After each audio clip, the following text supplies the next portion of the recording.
There was a time when Brock Lesnar didn't look like an athlete. He looked like a special effect, built in a way that made other professional fighters question their career choices. He could deadlift like a powerlifter, sprint like a linebacker, and still move with the kind of explosive agility that big men rarely have. Commentators ran out of adjectives trying to describe him, settling on the same words over and over because nothing else fit. Freak, machine, monster, beast. The question that has circulated for years is where all that muscle went. The Brock Lesnar standing in the ring in 2026 is not the same Brock Lesnar who once tossed Randy Couture around an octagon like he was furniture. The answer is not simply that he got older. It is a story with 4 separate chapters, stretched across nearly 2 decades, and most fans have only heard pieces of it. The legend began on a farm in Webster, South Dakota.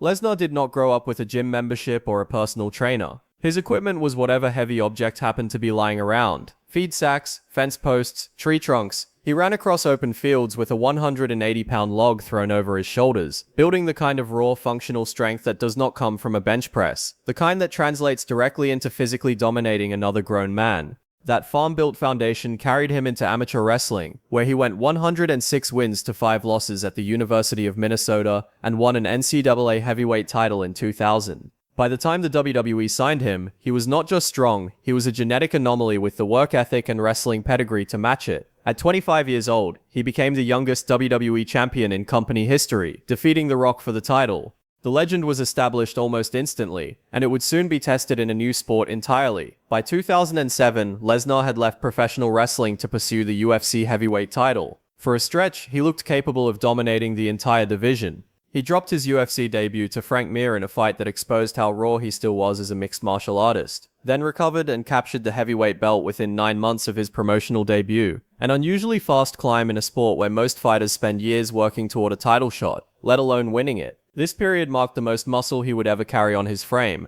and the most dominant version of himself the public would witness. He was bigger, faster, and more explosive than anyone he faced in the cage, defeating legends like Randy Couture and unifying the heavyweight titles by beating Shane Carwin in a fight still discussed today. His training during this stretch was as demanding as his fights. Reports from that era described 2-hour powerlifting sessions built around heavy deadlifts and Olympic lifts, programming designed to build maximum mass and explosive power rather than long-term sustainability. He trained 4 days a week in the gym, splitting body parts, chest and triceps one day, back and biceps the next, shoulders after that, on top of striking sessions and wrestling drills several times a week. That volume of strength training, layered on top of combat sport conditioning, produced a level of overall mass that very few people have carried while still moving explosively. This version of Lesnar became the reference point against which the rest of his career would be measured.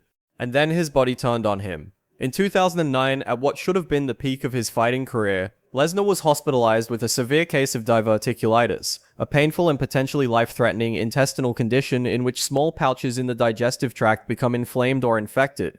This was not a tweaked muscle or a bad training camp.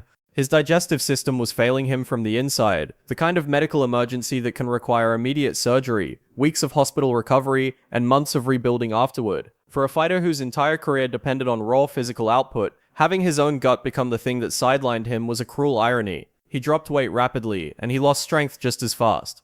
Anyone who has gone through major abdominal surgery understands what happens to muscle when the body redirects every ounce of energy towards simply staying alive instead of building tissue. It disappears, and it disappears quickly, sometimes within just a couple of weeks of being bedridden. The condition could also return.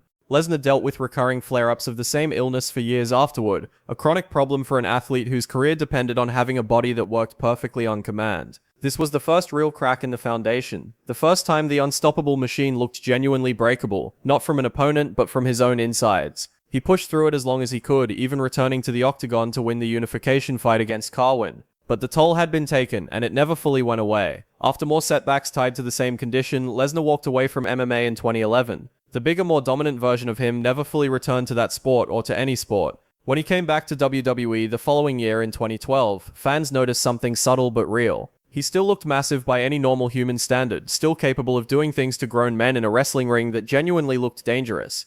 But compared to his UFC peak, he was leaner, a little smaller through the shoulders and chest, the kind of difference only noticeable to someone specifically looking for it. Comparing photos side by side, lining up his 2008 promotional shots against his 2012 return shots.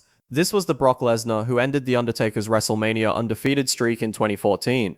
One of the most shocking moments in WWE history. He remained a genuine main event force. still formidable to share a ring with, still capable of headlining the biggest show of the year against the company's most protected legend.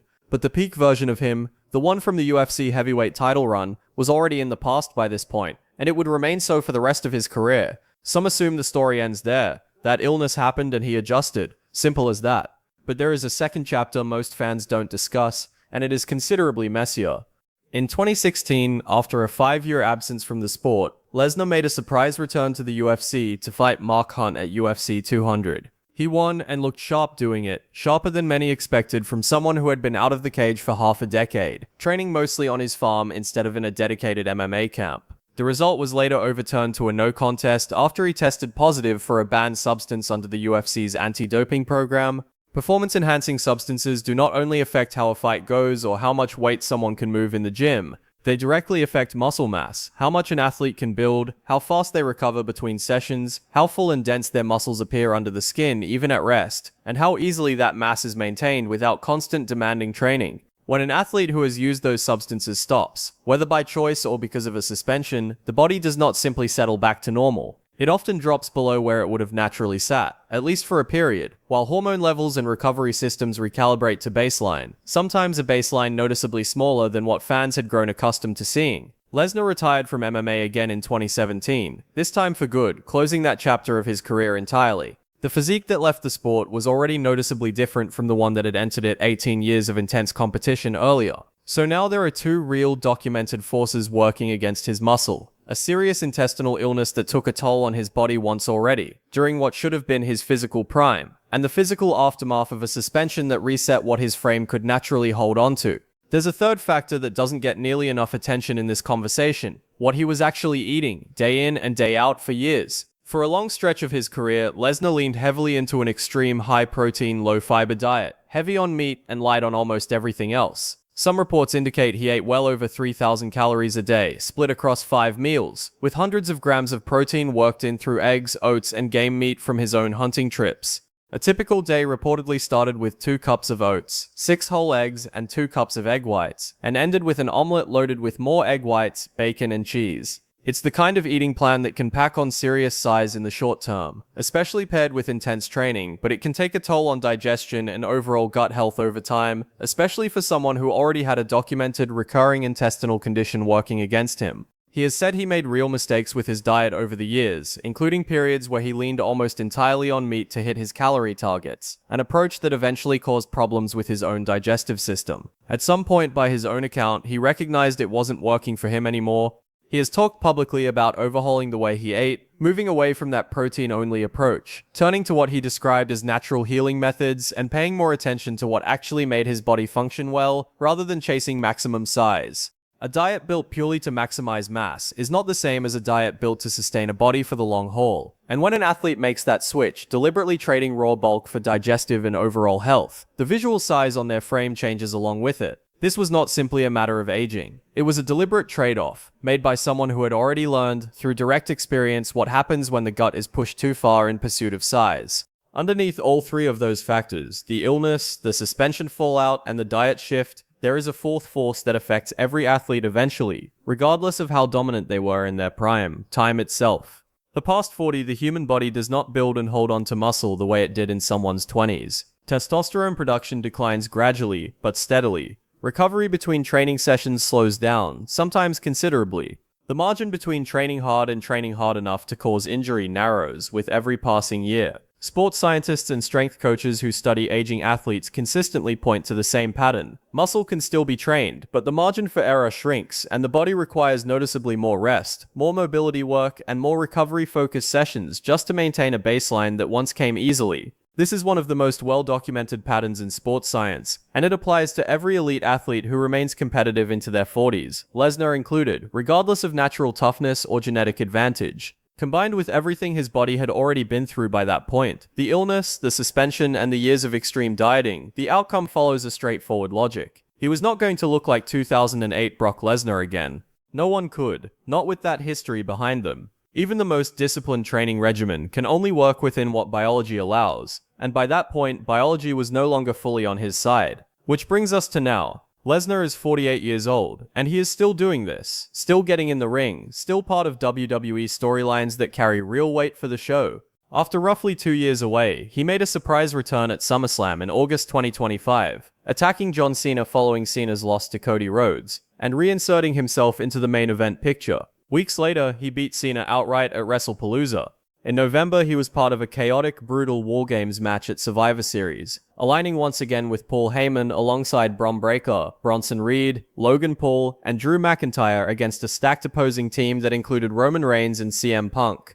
He entered the Royal Rumble at the start of 2026 and eliminated multiple competitors before being eliminated himself. When fans got a good look at him during these appearances, the reaction online wasn't that he had fallen off. It was closer to genuine surprise that he still looked that imposing at an age when most heavyweight athletes have either retired completely or become a shell of what they used to be. At SummerSlam in Detroit, photos of him circulated widely, with fans on social media describing him as built like no other human, while others noted that his ring gear looked like it was barely holding together under the size of his frame. That is not the kind of reaction typically associated with someone fading away. He is leaner than his UFC peak and smaller through certain areas than the man who once mauled Randy Couture. But he remains built like very few human beings on the planet, at an age when that almost never happens in combat sports, still drawing the same kind of reaction his physique always has, just for slightly different reasons now. Then came WrestleMania 42 in April 2026, where Lesnar faced a young rising star named Oba Femi in a matchup billed as a passing of the torch moment between the old guard and the new generation, and lost. After the match, he left his gloves and boots behind in the ring and embraced his longtime manager Paul Heyman in a moment that looked to everyone watching like a farewell. Retirement headlines went up almost immediately. Within weeks, his profile on WWE.com had been shifted from the active superstar section to the alumni section, which fueled the narrative further, with fans and even some insiders treating it as confirmation that the Beast Incarnate had finally hung it up for good. Then in May, on an episode of Raw, Lesnar showed up and attacked Femi, revealing that the retirement had been a storyline angle all along, not the real thing. He went on to beat Femi in a rematch at the end of that same month, settling the score. It stands as a strange, almost fitting footnote to this story. Even the idea of Brock Lesnar's body finally giving out became a scripted plot twist, blurring the line further between what is actually happening to him physically and what is simply good television designed to keep people watching. So what is the real answer to where all that muscle went? It is not one single cause, and it is not simply that he got old, even though that is the easiest explanation people reach for first. It is a sequence of well-documented events, a brutal intestinal illness that affected his body during what should have been his physical peak, a doping suspension that reset what his frame could naturally sustain afterward, a complete diet overhaul that deliberately traded raw size for long-term functionality, and finally the same biological decline that comes for every fighter who continues competing rather than retiring. Most athletes would have treated any one of those 4 events as reason enough to retire and not look back. Lesnar experienced all 4 across nearly 2 decades and is still finding ways to get back in the ring at 48 years old. That may be the part of this story that deserves more attention than the muscle that disappeared along the way. Not what he lost, but what it took for him to keep going anyway year after year, setback after setback, when most others would have stopped. The size he carried in 2008 may be gone for good, but what replaced it? A body that has endured surgery, suspension, a complete dietary reinvention, and the natural decline every athlete eventually faces may be the more significant achievement. It is simply harder to put on a highlight reel.